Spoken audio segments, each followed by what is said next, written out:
Families of the victims of the Nova Scotia mass killings are again pressing the government to open a full public inquiry into the killings. Public open inquiry!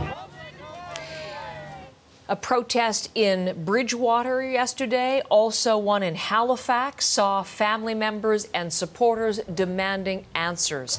Last week, the provincial and federal governments announced a joint review of the massacre, but the victims' families say that's not enough, that it falls short of the public inquiry they've been calling for. 22 people were killed in April in the deadliest mass shooting in Canadian history.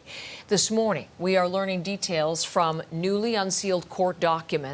Several people told police the shooter had hidden compartments and secret rooms on his properties. That's really the starting place, really, for a conversation now with Michael Serapio. Michael, CBC News, one of the media outlets which has gone to court to try to press for some of these details in these documents, and we do have new information this morning. New information, now unredacted. Not everything was unredacted, Heather, but from the new information, we certainly are getting a clearer picture of this individual, of Wortman himself, this idea that he had been stockpiling guns and weapons and drugs, those secret compartments, a history of worrying behavior. Now, all this information is found in those search warrants the RCMP applied for in order to go through Gabriel Wortman's properties, a denture clinic in Dartmouth, as you see, a cottage and large garage in Portapique.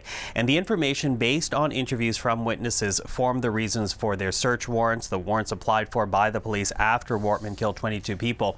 Now, those interviewed, in them, more than one witness described Wortman's violent attitude towards women, calling him a sexual predator with a history of violence who was controlling and paranoid. One witness also alleging that Wortman had for years been smuggling, stockpiling, and selling drugs that included OxyContin.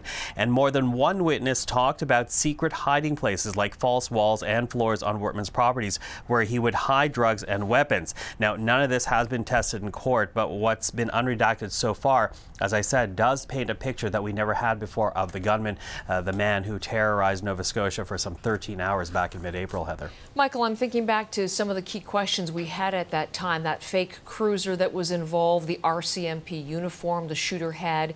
Anything on those questions and points that are in these new details? Well, a little bit more information, and certainly that forms an important part of the RCMP investigation. They did have major questions about how Wortman got a hold of an authentic police uniform, how he outfitted a decommissioned RCMP police cruiser. And in the past, police have said that the shooter did have estranged relatives who were retired from the RCMP, but also said that none of those relatives provided the uniform that he wore. But two witnesses, including the shooter's wife, point to an uncle who was part of the force and say he provided either parts of or the whole uniform itself. So that is something that we're going to have to be watching for as we are hoping for more information. As you said, CBC and other media outlets applying for all the records to be released. The RCMP initially asking them to be sealed. And at this point, there is another hearing in mid-August, so perhaps we should get more information after that, Heather. Michael Serapio, thank you very much. You're welcome.